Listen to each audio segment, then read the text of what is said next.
Bueno, estoy invitado a dar un saludo a las chicas del taller de poesía del Hospital Moyano. Las estoy conociendo por este medio. Me da mucho gusto saber que hay un taller que está trabajando sobre poesía. Creo vivamente en los talleres de poesía porque me parece que ahí es donde se vivifica la palabra poética. Evidentemente en la lectura, en la experimentación, en el diálogo, en confrontar voces es donde la palabra toma nuevo vuelo.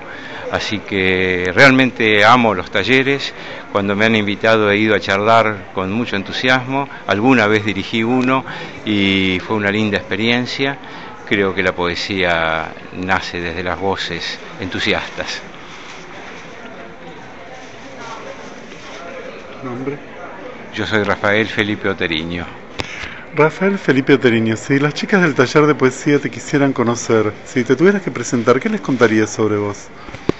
Bueno, les contaría que empecé a escribir a los 15 o 17 años poesía y que ahora han pasado ya muchos años y continúo con ella. Creo que es un lenguaje único, es la última red de sentido que existe en esta avanzada civilización, que seguramente somos hijos de la civilización judeo-cristiana, pero con múltiples influencias, y hoy por hoy algunos dicen que sería el fin, otros dicen que ha perdido el rumbo. Yo creo que no, que lo que creo es que se hace, se multiplica, y me parece que la poesía sigue teniendo la relevancia de los orígenes. Primero la poesía comenzó diciendo lo existente.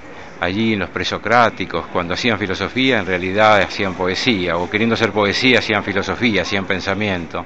Hoy por hoy la poesía, así leve, intensa, críptica, transparente, con todas esas cualidades, hoy estoy convencido que la poesía es la última red de sentido para entender este rico mundo en el que estamos. Te fuiste lejos y te fuiste casi al principio de la humanidad y al principio de tu historia. ¿Cuál sería? ¿Cómo serían entonces esos principios en tu relación con la poesía?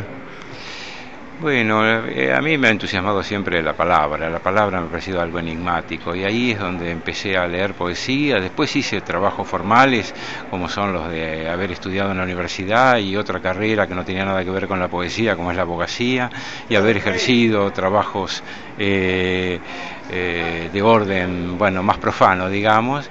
Pero lo cierto es que la poesía, como cosa enigmática, como cosa que contiene mundo, me ha acompañado siempre. Mis orígenes podrían estar ahí, en esa edad que señalo, pero hoy sigo con la misma inocencia, si se quiere.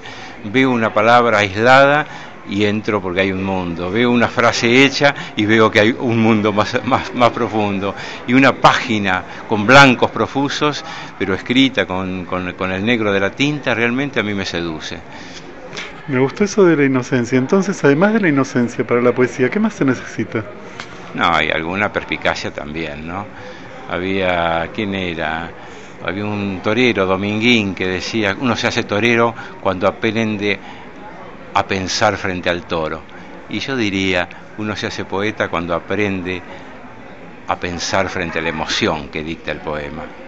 O sea, el poema viene por un precipitado emocional, pero ir guiándolo a través de una experiencia, de un saber acentuado por lecturas, me parece que colabora para llevarlo a buen destino. No todo es inspiración ni espontaneidad.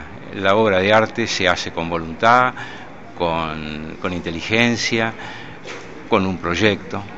O sea que lo de inocencia es una inocencia custodiada por razones.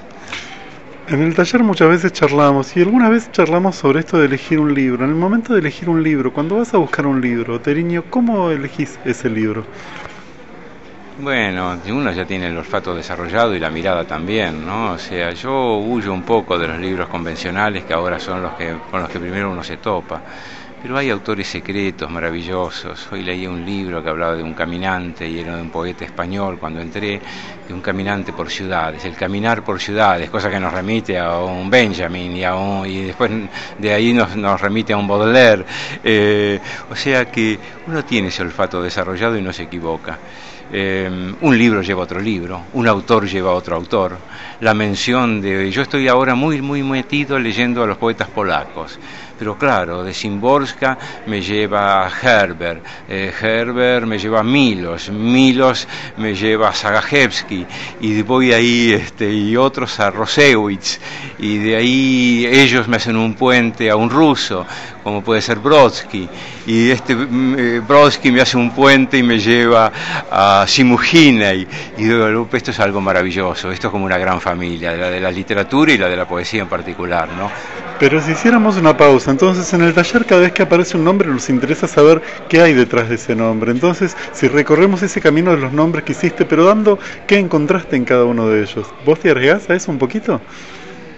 ¿Qué encontré en cada uno? Y yo te podría decir, el último que mencioné, Brodsky, a mí me cautivó cuando un día leyendo los libros de él de ensayos encuentro que él aprendió inglés nada más que para acceder a la poesía de Oden.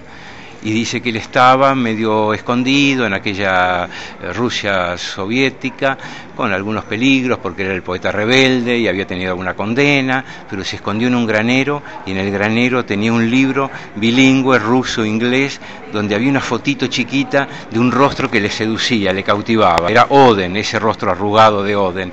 Y él aprendió inglés con un diccionario nada más que para leer a Oden. Y un día cuando lo conoció, finalmente, en casa de Stefan Spendler, parece que dijo algo maravilloso. Lo invitan a cenar y de golpe Oden, más bien parece que era bajito, era chiquito, le acercan una silla, y seguro era una silla no convencional en el comedor. Y entonces la dueña de casa acerca la enciclopedia británica y se la pone para elevarlo.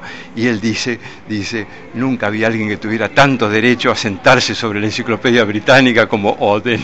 Bueno, estas cosas son deliciosas.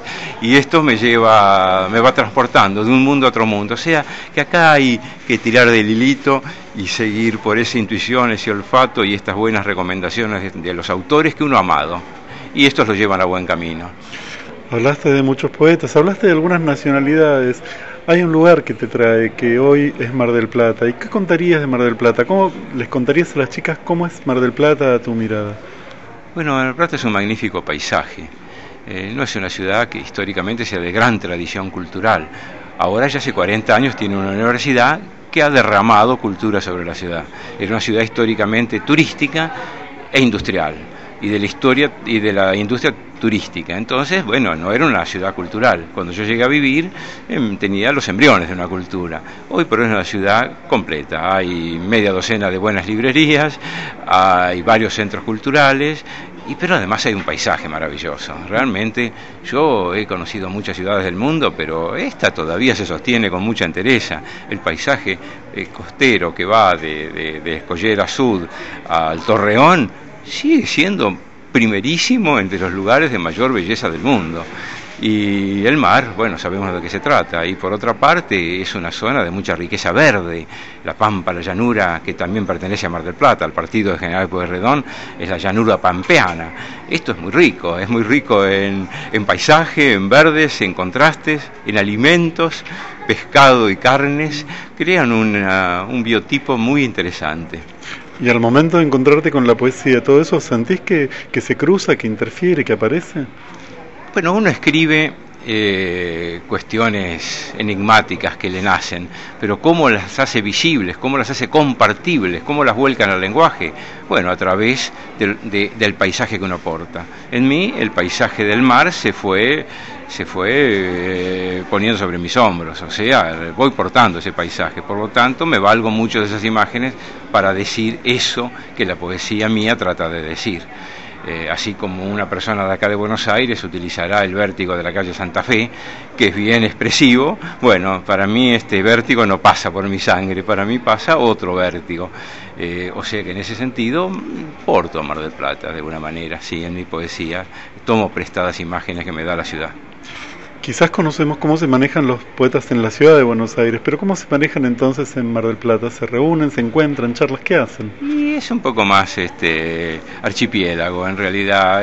Nos conocemos, no sé si nos frecuentamos tanto, como no sé si acá tampoco se frecuentan tanto, porque hablo con mis amigos de aquí, que viven aquí en la ciudad, que son de todo el país, naturalmente, y me doy cuenta que también me dicen que se ven para un acto, pero no es que se estén frecuentando todo el día.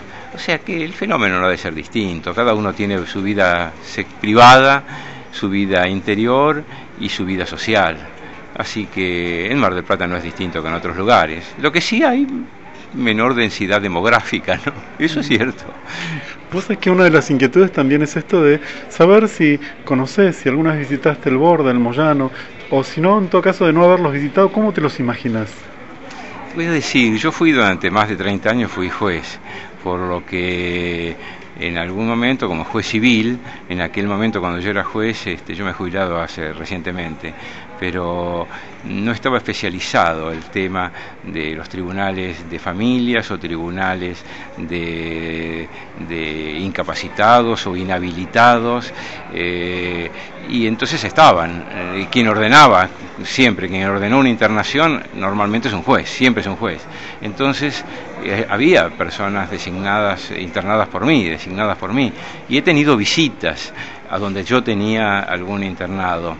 Reconozco que hoy por hoy está mucho más avanzado. Mi mujer es jueza de familia y ella sí que realmente tiene un diálogo permanente con las personas que tienen internados o con las personas de familia que carecen de padres o de tutores, y hay un contacto mucho más estrecho. O sea, la civilización va para mejor, no va para peor. En ese sentido hay mayor cuidado. En mi época había visitas. He ido, sí, a tener diálogo, y hoy por hoy me culparía de que tal vez el diálogo, el encuentro, ha sido insuficiente, porque hay que ser más experto para saber conversar, hay que tener una mayor entrega, y esa entrega no se agota nunca, siempre es insuficiente. Nombraste una serie de poetas, pero en este momento si tuvieras que elegir uno, un poeta, una poeta y un porqué, ¿cuál elegirías? Bueno, en este momento yo estoy traduciendo la poesía última de César Milos, el poeta polaco, que terminó escribiendo en inglés y sobre todo sus poemas en polaco los tradujo él mismo al inglés.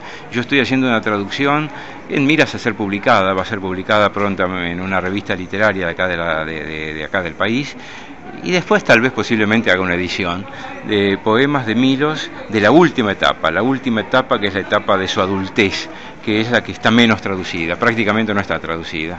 O sea que me quedaría con el nombre de Milos, este poeta polaco que fue premio Nobel en el 80 y que acaba de morir a unos 4 o 5 años. Siempre también es dentro de la poesía, de la escritura, el tema de la traducción es todo un tema. ¿Cómo encaras vos la traducción al momento de ponerte a trabajar? Bueno, para mí ha sido recuperar un poco mi inglés. Yo he tenido un inglés precario, en realidad, el del Colegio Nacional, el hambre de leer a los poetas en directo, pero con carencias. Y lo que he tomado es una profesora, una exquisitez que me ha dado, de traductorado de inglés personal, que viene a casa 2 veces por semana y me he metido de lleno, y es lo que más disfruto en este momento, reaprender, recuperar ese inglés que yo tenía latente, un poquitito de chamullo, un poquitito de calle, hacerlo seriamente, y esto a través de poemas concretamente. O sea, en este caso, bueno, vemos una versión, yo elijo el poema, yo hago una primera versión, la corregimos, la mejoramos, cuando hay que tomar alguna licencia me tomo, digo, bueno, esta me arriesgo yo soy el autor de la versión, y estoy, bueno, haciendo este juego realmente interesante. Además he leído todo sobre la vida de Milos, a quien admiro mucho, y entonces sé cómo lo hubiera dicho él, o creo saber cómo lo hubiera dicho él, ¿no? Importante no olvidarnos a esta altura de las cosas. Mar del Plata, Oteriño, una revista, ¿qué contarías? ¿Qué tiene de particular esa revista de la que sos parte? No, la revista creo que es una de las pocas revistas que en este momento hay en el país, hablar de poesía, que la dirige Ricardo Herrera, y bueno, yo vengo publicando cada vez que él me invita, publico ahí o hago notas biográficas, y en este caso me pidió que para publicar estos poemas en inglés, que se los mando ahora a fin de mes, porque los tengo, le he dicho que el último día para enviarles el 30 y el 30 de abril se los envío, así que supongo que la revista saldrá en un mes después o 2 meses después. Te voy a acercar algún ejemplar, me encantaría que lo vieras y que lo hiciera llegar un ejemplar de esta revista al grupo, al taller al que me estoy dirigiendo ahora. Una mujer de tu historia, del mundo, que elijas y un porqué. Bueno, tengo que ir a los a lo privadísimo, a mi mujer. ¿Por qué? A mi mujer. Porque es muy inteligente y porque me ha seducido ya grande. Si buscáramos en la memoria un poema que ahora se te cruce, ya cerramos, te está buscando Santiago Silvestre, Sí. estuvieron compartiendo una mesa, un poema que se te cruce, que ahora te aparezca en la mente, ¿cuál sería? Bueno, un poema de Milos que dice: si no hay Dios, no todo le está permitido al hombre. Él es el guardián de su hermano y no le está permitido entristecer a su hermano diciéndole que no hay Dios. Y para cerrar con un texto de Oteriño, ahí sí finalmente, buscamos un poema y No, en la carpeta sí, te cerramos. regalo un libro, no lo A tengo. ver. No tengo un libro, no, pero hoy recién leí, qué curioso, no te lo voy a leer porque no hay tiempo, pero hoy leí un poema que yo creí que era muy cándido, un poema que se llama Fotografía 1977, en el que yo vi una fotografía, encontré de mis hijas, que están las dos chiquitas tomando en una inmensa tazón su leche de la mañana que le tapaba casi el rostro. Y yo dijo que esa inocencia daba ganas de vivir, y pese que en el año 77, bueno, había otro clima en el país, pero claro, la vida continuaba y eso daba ganas de continuar antes de preguntar por los desaparecidos y los ametrallados al alba, termina el poema. Y no soy un poeta que haga cuestiones de la historia puntual, pero eso estaba escrito casi en esa fotografía, ¿no? Rafael Oteriño, gracias por Te acompañarnos. agradezco muchísimo y un gran saludo a los integrantes del taller.